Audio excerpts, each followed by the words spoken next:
तो दोस्तों आज मैं आपके लिए लेकर आ गई हूँ एफसीआई 2025 की एक बम्पर वैकेंसी जिसकी जो नोटिफिकेशन है वो सारी आउट हो चुकी है।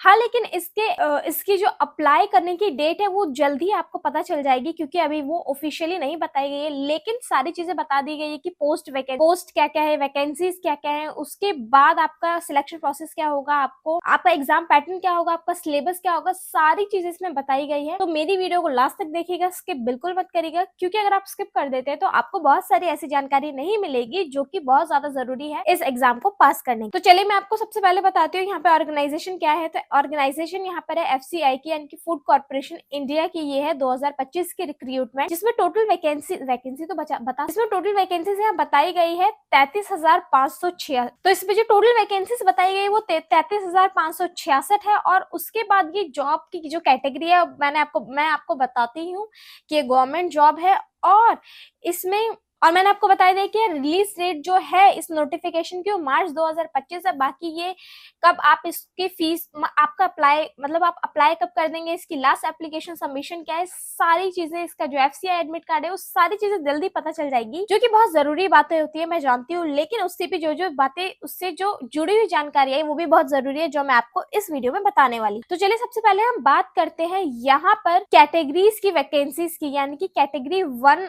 की वैकेंसी यहाँ पे नहीं बताई गई। कैटेगरी 2 की यहाँ पर 62,121 है, कैटेगरी 3 की 27,345 है, कैटेगरी 4 की दी नहीं हुई है। तो टोटल वैकेंसी 33,566 है। यहाँ पे अब हम बात करते हैं एप्लीकेशन फी की, यानी जब आप अप्लाई करेंगे तो आपको कितनी फीस देनी होगी। तो यूआर, ओबीसी और ईडब्ल्यूएस के लिए यहाँ पे जो अप्लाई फीस है वो है 800, और SC ST PWD फीमेल्स के लिए यहाँ पर निल है, मतलब उनको एक भी रुपया नहीं देना। अब हम बात करते हैं यहाँ पे एजुकेशन क्वालिफिकेशन की, यहाँ पे किस किस पोस्ट की एजुकेशन क्वालिफिकेशन क्या होनी चाहिए। जैसे कि सबसे पहली पोस्ट यहाँ पर मैनेजर जनरल की है। यहाँ पे बताया गया उस कैंडिडेट का ग्रेजुएट होना बहुत ही ज्यादा जरूरी रिकॉग्नाइज यूनिवर्सिटी से, जिसमें उनके 60% मार्क्स होने चाहिए, जो कि सीए, आईसीडब्ल्यूए, सीएस में हो। मैनेजर डिपोर्ट के भी यहाँ पे सेम चीज है, 60% मार्क्स। मैनेजर मूवमेंट का भी सेम है यहाँ पर। मैनेजर अकाउंट्स में जो है यहाँ पे बताया गया क्वालिफिकेशन उसका उस कैंडिडेट का एसोसिएट मेंबरशिप होना चाहिए इंस्टीट्यूट ऑफ चार्टर्ड अकाउंटेंट में, या फिर इंस्टीट्यूट ऑफ कॉस्ट अकाउंटेंट में, इंस्टीट्यूट ऑफ कंपनी सेक्रेटरीज में, या फिर BCom from a recognise university, या फिर आपका पोस्ट ग्रेजुएशन भी चलेगा, फुल टाइम एमबीए, या फिर 2 साल की आपके पास रिकॉग्नाइज डिप्लोमा होना चाहिए यूजीसी या फिर एआईसीटीई का। अब हम बात करते हैं मैनेजर टेक्निकल की, जिसमें बीएससी इन एग्रीकल्चर या फिर बीटेक डिग्री होनी आपके पास बहुत ज्यादा जरूरी है in food science from recognise university. Civil engineer की बात करें तो उनके पास सिविल इंजीनियर की डिग्री होनी चाहिए। इलेक्ट्रिकल मैकेनिकल की बात करें तो उसकी डिग्री होनी चाहिए।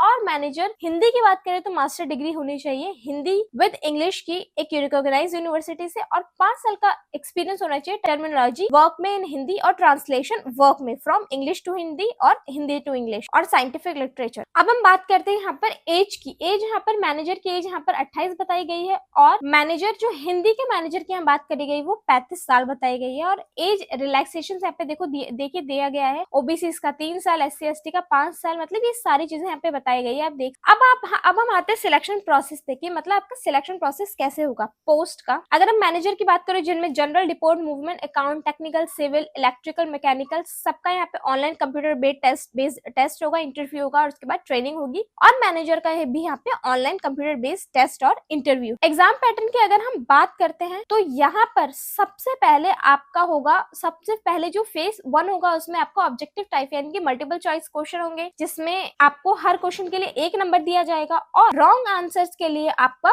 1/4 नेगेटिव मार्किंग की जाएगी।